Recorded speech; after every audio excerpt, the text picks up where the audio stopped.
तो आप सभी को शिवा जोहार, जय जोहार। और जो लोग इसका मतलब नहीं जानते उनको good morning, good afternoon, good evening, जिस भी समय आप ये वीडियो देख रहे हैं। तो आज हमारे सभी आदिवासी भाइयों को, मित्रों को आदिवासी दिवस की, या कहें international day of world indigenous people, इस दिन की ढेर सारी शुभकामनाएं और ढेर सारी बधाइयाँ। तो आज हम आदिवासी दिवस और इसके अराउंड जो टॉपिक्स हमारे मन में आते हैं, इस मुद्दे पर एक ज़्यादा नहीं 10-15 मिनट का मैं कोशिश करूँगा कि जल्दी से जल्दी अपन इस वीडियो में कुछ बुनियादी सवाल हैं जो being a tribal people, being a part of tribal community, हमें उन सवालों के जवाब देने आने चाहिए। क्योंकि अक्सर मैंने देखा है कि किसी भी सभा में या किसी कार्यक्रम में अगर हम जाते हैं तो ज़्यादातर युवाओं को, हमारे आदिवासी युवाओं को इस बात की जानकारी नहीं होती कि आदिवासी दर्शन है क्या, आदिवासी आखिर कौन है, आदिवासियत क्या होती है। और ये जो यूनाइटेड नेशंस ऑर्गेनाइजेशन के द्वारा जो 9 अगस्त को आदिवासी दिवस या फिर international day of world indigenous people के रूप में मनाने की जो पहल चालू करी गई है, वो क्यों करी गई है, उसके क्या उद्देश्य हैं, और आदिवासी बाकी अन्य वर्गों से, बाकी समाज से कैसे अलग है, और इन्हें विशेष दर्जा क्यों प्राप्त है, रिजर्वेशन क्यों प्राप्त है, और मूलभूत सुविधाएं, शिक्षा, स्वास्थ्य और बाकी मूलभूत सुविधाओं से, समाज की मुख्य धारा से हमारा समाज, जो आदिवासी समाज है, क्यों पिछड़ा हुआ है और अभी तक क्यों नहीं जुड़ पाया है। तो ऐसे बहुत सारे बुनियादी सवाल हैं जिनका मुझे लगता है कि अगर हमारे दिमाग में अगर इसकी साफ छवि ना हो तो अपनी बातों को बड़े मंच पर, बड़े कार्यक्रम पर रख पाना बहुत ही मुश्किल है। और जब सामने से जब कोई सवाल आता है तो उसे टैकल करना, उसे समझकर आंसर करना, ये भी काफ़ी मुश्किल हो जाता है अगर इन चीज़ों की समझ हमारे अंदर ना हो। तो आज आदिवासी दिवस है। ज़ाहिर है कि सभी ज़िलों में जो आदिवासी बहुल क्षेत्र हैं वहाँ आदिवासी दिवस को धूमधाम से मनाया जा रहा होगा। पर वो तो एक हिस्सा है कार्यक्रम का। पर जो हमारा बड़ा उद्देश्य है, मेन उद्देश्य है, वो ये है कि आदिवासी और आदिवासियत को लेकर हमारी जो सोच है, समझ है, जो कॉन्सेप्ट है और जो आइडियोलॉजी है, वो कितना डेवलप्ड है, और हम हमारे बारे में, अपने खुद के बारे में कितना जानते हैं और कितना समझते हैं। तो इसी उद्देश्य से मैं इस वीडियो को बना रहा हूँ। और ख़ास बात यह है कि बाकी अन्य वीडियो की तरह मैं इसमें इंग्लिश नहीं डाल रहा, क्योंकि ज़ाहिर सी बात है अगर हम आदिवासी कम्युनिटी को टारगेट कर रहे हैं एज अ व्यूअर्स और ऑडियंस, तो जितना आसान भाषा में हो सके, जितनी आसान भाषा में उनको हम बता सकें उतना अच्छा है। तो कुछ बुनियादी सवाल हैं जो पहले हम देखते हैं कि हम उन सवालों को कितना जानते हैं और कितना समझते हैं। जैसे आदिवासी कौन होते हैं, है ना, पहला सवाल। दूसरा, आदिवासियत क्या होती है। और तीसरा है कि जो आदिवासी वर्ग बाकी समाज से, बाकी लोगों से कैसे अलग हैं। ठीक है। चौथा है कि जो यूनाइटेड नेशंस ऑर्गेनाइजेशंस है, उन्होंने 9 अगस्त को आदिवासी दिवस के रूप में मनाने के लिए क्यों चुना, उनके क्या उद्देश्य था, किस पृष्ठभूमि में इसे एक दिवस के रूप में बनाने का फैसला लिया गया और क्यों लिया गया। और पांचवा सवाल ये है कि जो हम अभी की जो पीढ़ी है, या पिछली पीढ़ी की बात करें या अभी की पीढ़ी की बात करें, जो मेजॉरिटी है ट्राइबल कम्युनिटी की, हम अपने आइडियोलॉजी को, अपने कल्चर एंड हेरिटेज को प्रैक्टिस तो करते हैं in real life. We observe the varied culture and heritage, distinct practices, everyday life, but we don't understand the concept behind it. तो हम ये नहीं जानते कि उन रीति रिवाज़ों को हम क्यों फॉलो करते हैं, बाकी लोगों से वे कैसे अलग हैं, और जो आदिवासी दर्शन है उसे भी हम लोग नहीं समझते। ठीक है, तो पांचवा जो हमारा बुनियादी सवाल है वो ये है कि आदिवासी दर्शन को, कॉन्सेप्ट को, विचारधारा को हम कैसे समझें। और आखिरी में जो हम ये बात करेंगे कि कैसे अपने स्तर पर, हम जो भी स्तर पर हैं, एज ए स्टूडेंट हैं, एज ए टीचर हैं, एज ए प्रोफेसर हैं, एज ए डॉक्टर, इंजीनियर, किसी भी प्रोफेशन में हैं, तो कैसे हम अपने स्तर पर रहकर, है ना, जितना हमसे हो सके इस उद्देश्य की तरफ, इस मेजर कॉज की तरफ कितना अपना योगदान दे सकते हैं, इस पर भी अपन चर्चा करेंगे। ठीक है, तो जो सबसे पहला बुनियादी सवाल है कि आदिवासी कौन है, इसकी पहले बात करते हैं। तो सरल शब्दों में अगर इसे बताया जाए तो आदिवासी वे लोग हैं, इसे इंग्लिश में कहते हैं एबोरिजिनल पीपल, मतलब इस भूखंड पर, इस भूभाग पर जो पहले से लोग रहते आए हैं, उन सबसे पहले जो लोग बाद में आकर यहाँ बसे हैं, तो उन सबसे पहले भी जो लोग यहाँ से सदियों से रहते आए हैं, उन लोगों को हम लोग आदिवासी कहते हैं। ठीक है, अब आदिवासियत क्या होती है? तो आदिवासियत जो कॉन्सेप्ट है वो ये है कि आदिवासी लोग जिनकी अलग विचारधारा है, अलग दर्शन है, उनकी अलग परंपरा है, उनकी अपनी भाषा है, जो बाकी लोगों से अलग है, जो यहाँ आकर बसे हैं। तो यही चीज़ें जो है यही चीज़ें जो है, इनकी जो प्रथा है, इनकी जो प्रैक्टिसेस हैं, इन्हें हम आदिवासियत कहते हैं, और यही आदिवासियत इन्हें बाकी लोगों से अलग बनाती है। तो जो हमारा तीसरा सवाल था कि आदिवासी वर्ग, आदिवासी समूह जो है बाकी समाज से कैसे अलग है। तो आदिवासी समूह जैसे भारत में बहुत से राज्यों में हैं, छत्तीसगढ़ हो गया, मध्य प्रदेश, उड़ीसा, झारखंड, कुछ जनसंख्या राजस्थान में है, गुजरात में है, कुछ जो नॉर्थ ईस्ट के स्टेट्स हैं, असम, मेघालय, त्रिपुरा, वहाँ भी हैं। छत्तीसगढ़ की बात करें तो जैसे गोंड हो गए, गोंड जो जनजाति है, बैगा, पहाड़ी कोरवा, पंडो, है ना, और हल्बा। वैसे ही मध्य प्रदेश में भी गोंड जनजाति है, बैगा जनजाति है, झारखंड में मुंडा जनजाति है, संथाल हैं, और मेघालय में हो जनजाति है। ऐसे बहुत सी जनजाति समूह हैं जो आदिवासी कहलाते हैं और उन्हें आदिवासियत का दर्जा प्राप्त है। तो जो हमारा अगला सवाल ये था कि आदिवासी वर्ग बाकी समूह से कैसे अलग है। तो आदिवासियों की अपनी आस्था है, अपनी पूजा प्रथा है। जैसे कि ज़्यादातर आदिवासी जो हैं प्रकृति पूजक हैं, वे मूर्ति पूजा, और जो बाकी अलग समूह हैं, धार्मिक समूह हैं, हिंदू हो गए, क्रिश्चियन हो गए, मुस्लिम हो गए, उन सभी से हटकर इनकी अपनी पूजा प्रथा है, इनकी अपनी आस्था है, और त्योहारों को मनाने के पीछे इनकी अपनी धारणा है, इनके अपने त्यौहार हैं। शादी, जो जन्म हो गए, जन्म समारोह, शादी समारोह, मृत्यु समारोह, इन सभी में आदिवासियों की अपनी अलग रीति है, रिवाज है, और जन्म से मरण तक की इनकी जो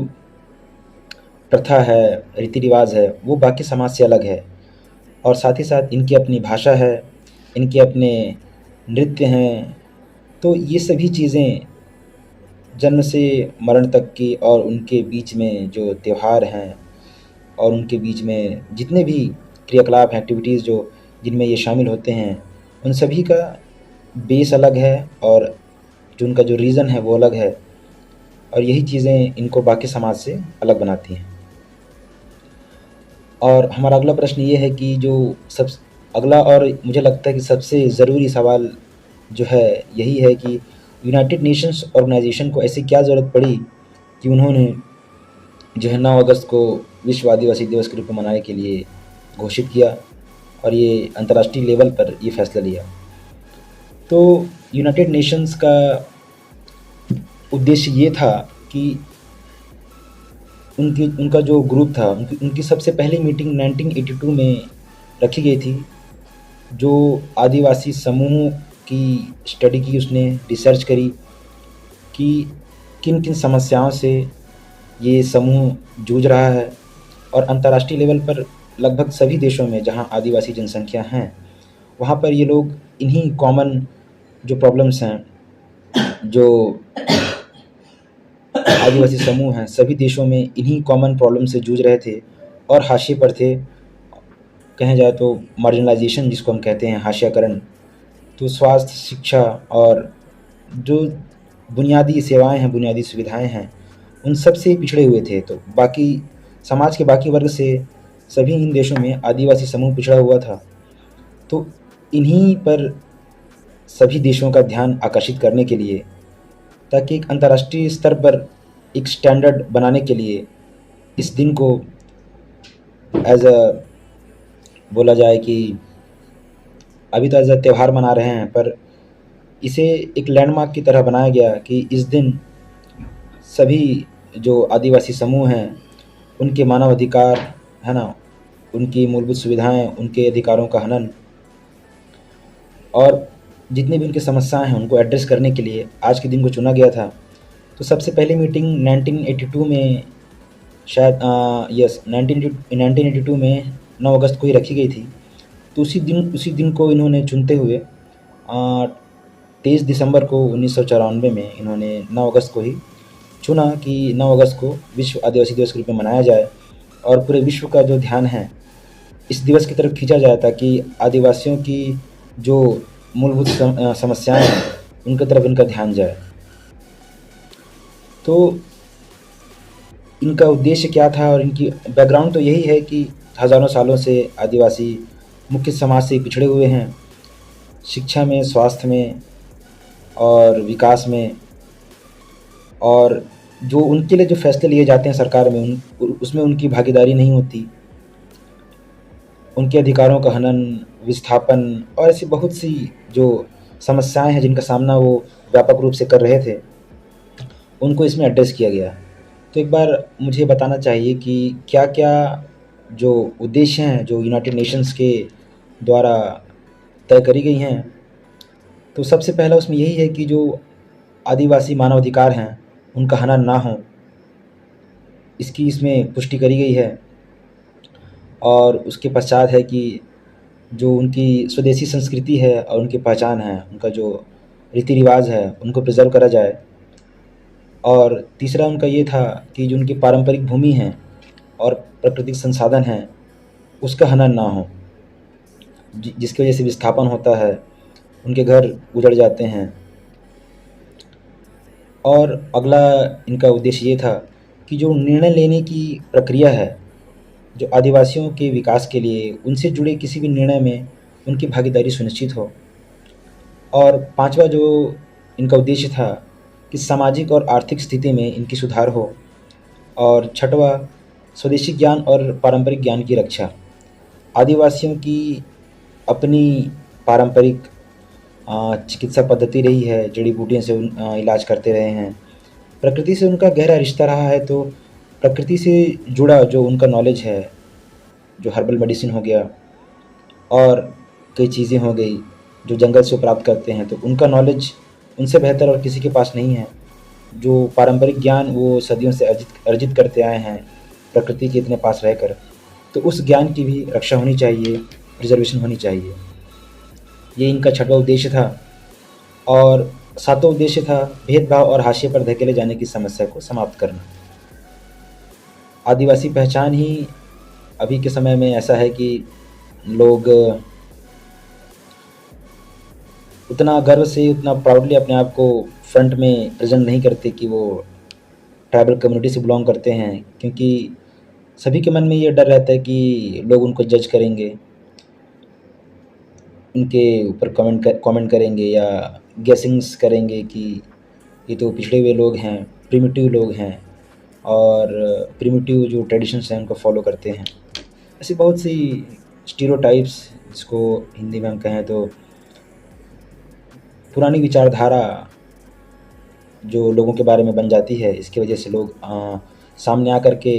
अपनी पहचान को नहीं रख पाते हैं। तो ये 6-7 इनकी उद्देश्य हैं जिसके चलते यूनाइटेड नेशंस ने आज के दिन को 9 अगस्त को as a world tribal day के रूप में मनाने के लिए घोषित किया था। तो इसमें मैं और क्या बताना चाहता था कि एक एक पॉइंट जो मैंने यहाँ हॉस्पिटल में रहते हुए ड्यूटी करते हुए हमने नोटिस करी, जैसे अभी मैं इंटर्न हूँ, इंटर्न डॉक्टर 21 बैच। तो हमने ये देखा कि यहाँ पे जो पहाड़ी कोरवा और पहाड़ी पंडो जो इस ट्राइबल कम्युनिटी के जो पेशेंट्स आते हैं, तो उनके लिए सरकार ने ख़ास व्यवस्था कर रखी है कि उनका जो इलाज है वो पूरी तरह से यहाँ मुफ्त होता है।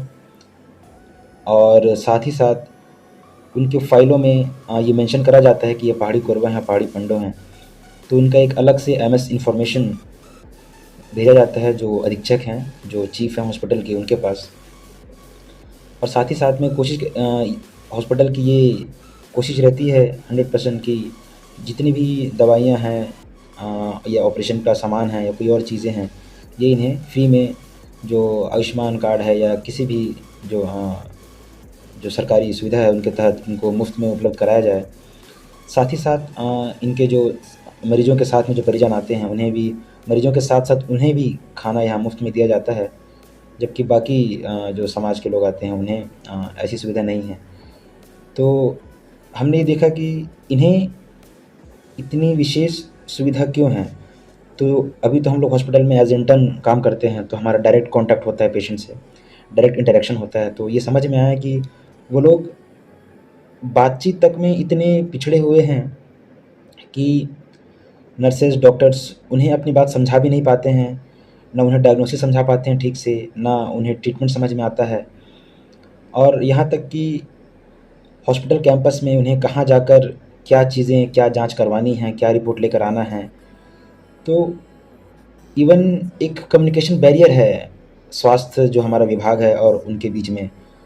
और तो वो लोग इतना पिछड़े हुए हैं कि वो लोग अपनी बात को पूरी तरीके से सफाई से रख भी नहीं पाते, और हम जो प्रोफेशनल्स हैं हमारी बातों को पूरी तरह से समझ भी नहीं पाते।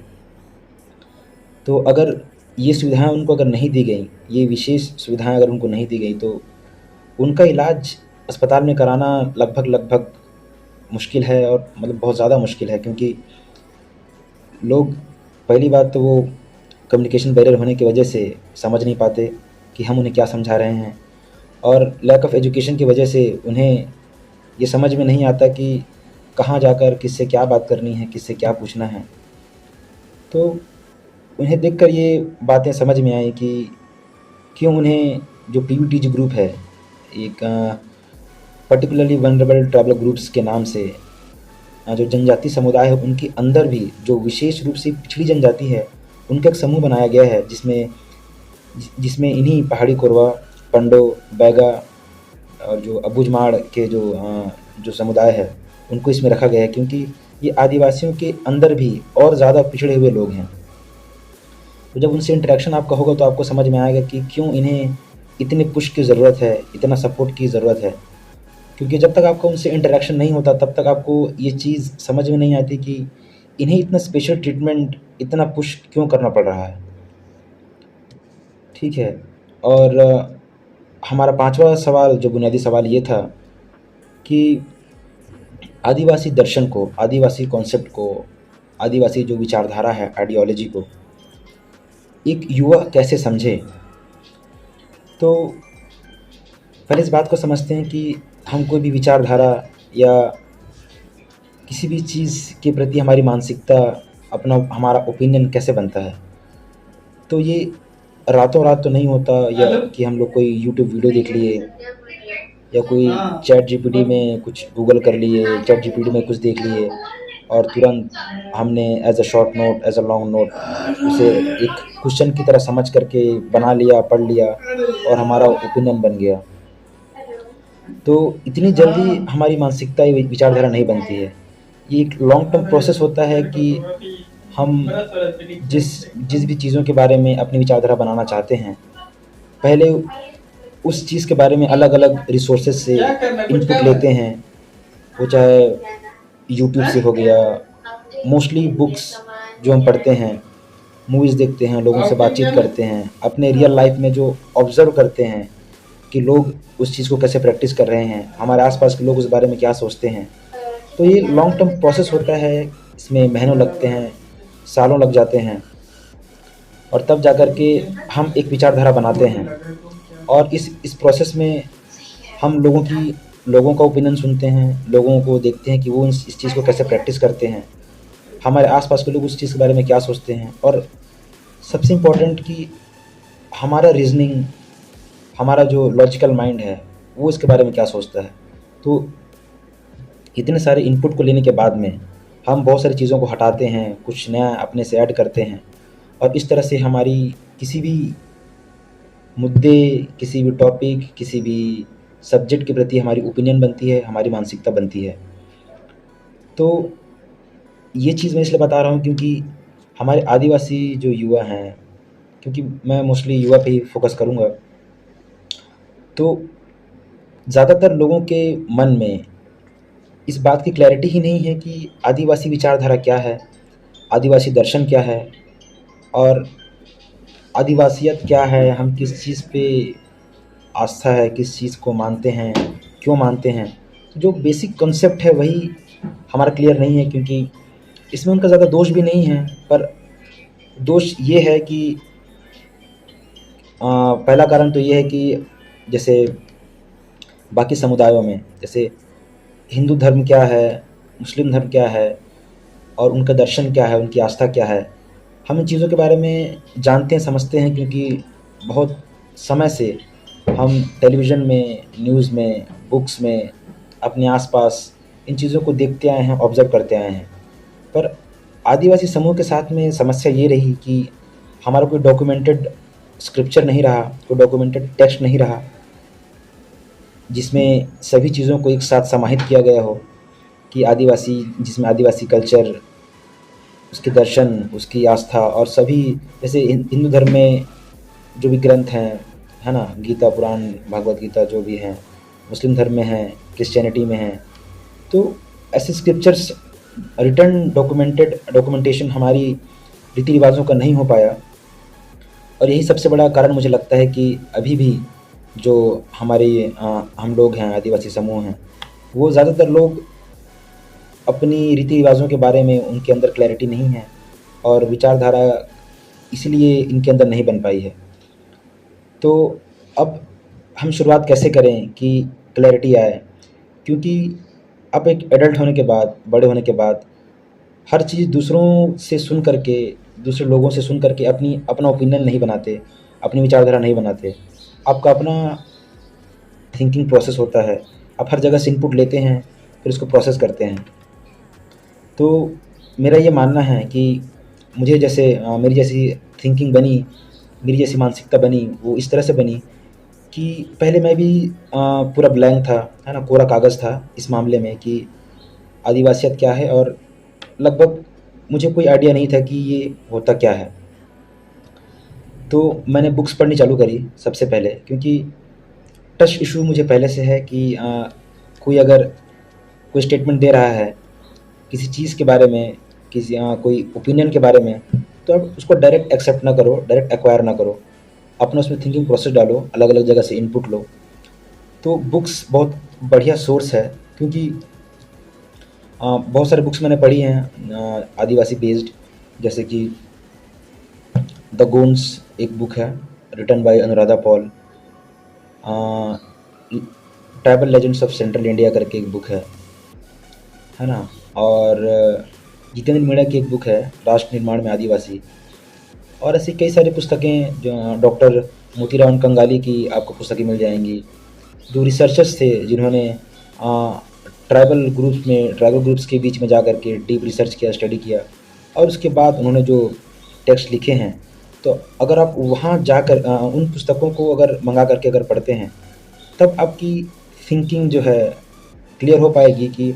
आदिवासी कॉन्सेप्ट क्या है, वो कहाँ से डेवलप हुआ, कहाँ से उनका ओरिजिन क्या है, और कैसे वो इवॉल्व हुए, और कैसे आज यहाँ तक पहुँचे हैं, और अभी उनकी क्या स्थिति है, क्या हालत है। क्योंकि आदिवासी समुदाय में अगर आप विचारधारा के बारे में अगर थोड़ा बहुत जानते हों, तो ये समझ पाएंगे कि आदिवासी समूह कैसे बटे हैं, टोटम व्यवस्था क्या होता है, वे प्रकृति से कैसे इंटरैक्ट करते हैं, कैसे प्रिजर्व करते हैं, कैसे उसको कंज्यूम करते हैं, और एक बैलेंस्ड वे में कैसे जो फॉरेस्ट बेस्ड प्रोडक्ट्स हैं उनको हार्वेस्ट करते हैं, और साइड बाय साइड कैसे उसका प्रिजर्वेशन करते हैं, संरक्षण करते हैं। इन चीज़ों के बारे में अगर आपको जानना है, समझना है, क्योंकि जब तक इन चीज़ों के बारे में आप नहीं समझेंगे, नहीं जानेंगे, तब तक आप आदिवासी होकर भी जो आदिवासियत है, जो उसकी विचारधारा है, उसको नहीं समझ पाएंगे। तो मैं यही सजेस्ट करूँगा कि पुस्तक आप जितना ज़्यादा हो सके इस रिलेशन में जो आदिवासी पुस्तकें हैं, और ऑथर आप बहुत ध्यान से सेलेक्ट करें। उन्हीं ऑथर्स की पुस्तकें पढ़ें जो जिन्होंने रिसर्च करी हुई है, जिनका सोर्स ऑथेंटिक है, और जिन्होंने ग्राउंड लेवल पर जा कर के इस मसले पर शोध किया है। जैसे डॉक्टर मोतीराम कंगाली हैं, जिनका बहुत प्रोमिनेंट नाम सामने आता है, और एक और राइटर है जिनका नाम मुझे अभी याद नहीं आ रहा, एल्विन समथिंग उनका नाम है, और एक अनुराधा पॉल हैं जिन्होंने डॉक्टर मोतीराम कंगाली की जो बुक्स हैं उनको इंग्लिश में ट्रांसलेट किया है। तो इन राइटर्स की अगर आप बुक्स पढ़ेंगे तो आपके दिमाग में एक क्लियर जो कॉन्सेप्ट है वो डेवलप हो पाएगा, और उन्हीं पुस्तकों से आपकी जो विचारधारा है, क्योंकि आप खुद तो अभी ट्राइबल हैं, पर अभी आपके पास इतना समय है नहीं कि आप लोगों के बीच जा कर के इसमें रिसर्च करें, इनको जानें, इनको समझें। तो ज़्यादा बेहतर है कि आप रिसर्च की बदौलत जो पुस्तकें लिखी गई हैं, जो कॉन्सेप्ट बताए गए हैं, जो विचारधारा उन्होंने उसका एज अ समराइज़ किया है, उसको पढ़ें, उसको समझें, उसको जानें। और जैसा कि मैंने पहले कहा था कि वीडियो हर बार लंबा हो जाता है, मैं कोशिश कर रहा था कि 10-15 मिनट में इसे समेटा जाए, पर ये मसला ऐसा है कि 10-15 मिनट में समेटना शायद मुमकिन नहीं है। खैर कोई बात नहीं। तो अब यहाँ तक मुझे लगता है मैंने अपनी बात को साफ साफ रखा है, और जो आखिरी बात जो मैं रखना चाहता हूँ वो ये है कि आदिवासी दिवस हम मनाते हैं, ठीक है, हम समारोह करते हैं, स्टेज पर प्रोग्राम रखते हैं, डीजे नाइट रखते हैं, ये सभी चीज़ें as a festival, as a happy moment बनाने के लिए बहुत सही है, इसमें एग्री करता हूँ। पर हमारा फोकस, क्योंकि ये एज पार्ट ऑफ इवेंट है, पर जो क्रूशियल इवेंट है, जो कोर ऑफ इवेंट, वो ये होना चाहिए कि हम अपने उस जिस भी मंच में प्रोग्राम हो रहा है वहाँ प्रोफेशनल्स को बुलाएं एज अ गेस्ट, और अलग अलग प्रोफेशन से, और जैसे कोई लॉयर हो गया, कोई जज, कोई डॉक्टर, कोई इंजीनियर, कोई एग्रीकल्चर में जो कोई न्यू टेक्निक से या कॉमर्शियल एग्रीकल्चर जो कर रहा हो, ऐसे प्रोफेशनल्स को बुला करके लोगों के बीच अगर उन्हें 1-1 घंटा, आधा-आधा घंटा कर दिया जाए, तो मुझे लगता है कि वो लोग जो वहाँ जाकर इतना, जो हज़ारों की भीड़ में जो लोग वहाँ गए हैं, उन्हें कुछ न कुछ जानने को, समझने को, और अपने जीवन में, अपने व्यवसाय में, अपने शिक्षा में कुछ न कुछ बेहतर करने का उन्हें ज़रिया मिलेगा, और एक मार्गदर्शन जो है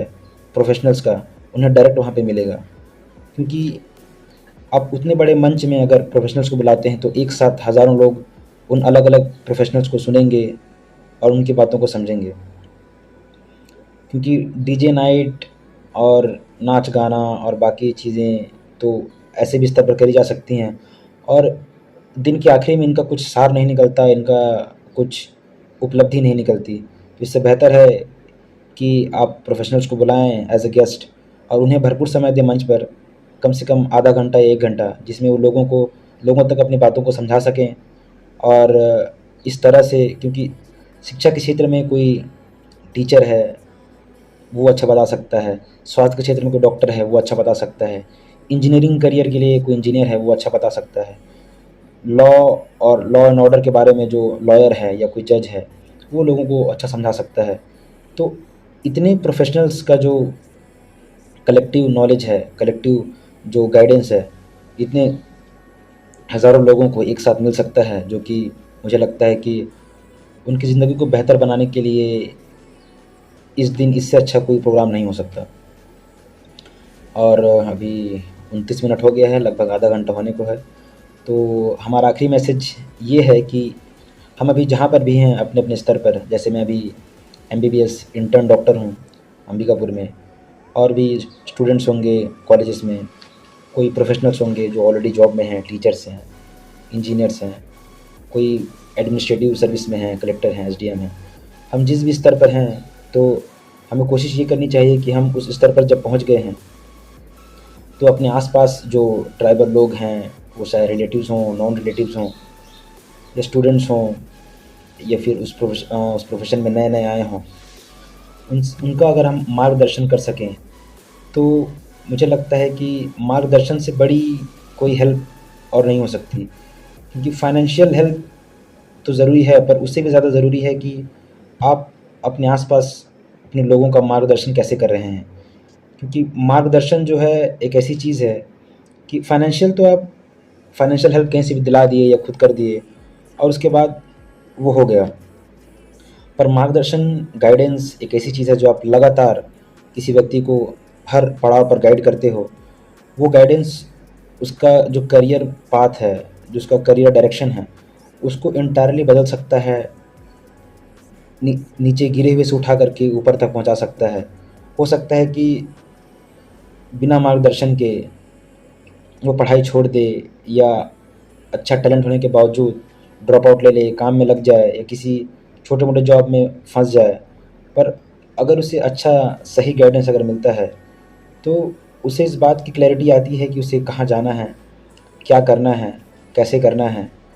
और जिस प्रोफेशन में वो जाना चाहता है अगर उस प्रोफेशन का कोई प्रोफेशनल इंडिविजुअल उसे अगर गाइड करे तो इससे बेहतर और कुछ नहीं हो सकता। और सबसे अच्छी बात है कि गाइडेंस में ना आपका कोई पैसा लग रहा है, ना आपका ज़्यादा कुछ और रिसोर्स लग रहा है। गाइडेंस आपका जो एक्सपीरियंस है, आपका जो नॉलेज है, आपका जो तजुर्बा है, उसके बेसिस पे आप गाइडेंस कर सकते हैं, गाइड कर सकते हैं। तो वीडियो 31 मिनट का हो गया है। मैं चाहता तो नहीं था कि इतना लंबा हो, पर जैसा भी है, मैं उम्मीद करता हूँ कि अपनी बातों को, अपनी जो आज कुछ बुनियादी सवाल जो आपके सामने मैंने रखी, उसके हमने सही से जो जवाब हैं वो ढूंढ पाए और जान पाए। और जिनका जवाब नहीं मिला है उसका जवाब है बुक्स। आप बुक्स पढ़िए, अपनी जो आदिवासी विरासत है, आदिवासी जो विचारधारा है, उसको समझिए, उसको जानिए। जब तक उसको नहीं जानेंगे, जब तक उसको नहीं समझेंगे, आप किसी भी प्रोफेशन में रहें, कितना भी एजुकेटेड रहें, आप उस आइडियोलॉजी को नहीं समझ सकते। और जब तक आदिवासी आइडियोलॉजी, दर्शन को आप नहीं समझेंगे, तब तक आप प्राउडली सामने आकर ये नहीं बोल सकते कि मैं आदिवासी हूँ, मुझे गर्व है कि मैं इस कल्चर से बिलोंग करता हूँ। क्योंकि फिर सामने वाला अगर आपसे पूछेगा कि क्यों, ऐसी क्या ख़ास बात है इसमें, ऐसा क्या है इसमें, तो फिर आपके पास देने के लिए वो जवाब नहीं होगा। इसलिए आप बाकी समुदायों के, बाकी कम्युनिटीज़ के बारे में इतना जानते हैं, इतना समझते हैं क्योंकि वो प्रिवेलेंट हैं, वो मेजॉरिटी हैं। और टेलीविज़न में, न्यूज़पेपर में, सब जगह बचपन से आप देखते आए हैं। इसलिए पैसिवली आपने उस नॉलेज को लिया, एक्वायर किया, और वो उनके बारे में, यहाँ तक कि जो हम ट्राइबल्स हैं फिर भी हम अपने बारे में कम जान करके दूसरों के बारे में ज़्यादा जानते हैं। इसकी यही वजह है। तो अभी समय है कि जब आप अब एडल्ट हो गए हैं, सोचने और समझने और ओपिनियन बनाने की आप में क्षमता आ गई है, तो बुक्स पढ़िए और आदिवासी विचारधारा और दर्शन को समझिए। और तभी सही मायने में आप ये कह पाएंगे कि आपको आदिवासी होने पर गर्व है, और आप ऐसे जो रिच कल्चर और हेरिटेज कम्युनिटी से बिलोंग करते हैं, जो हज़ारों साल से जिन्होंने अपनी सभ्यता को, अपनी संस्कृति को बचा कर रखा है। तो आप सभी को एक बार फिर से आदिवासी दिवस की ढेर सारी शुभकामनाएँ, ढेर सारी बधाइयाँ। जय सेवा, जय जोहार।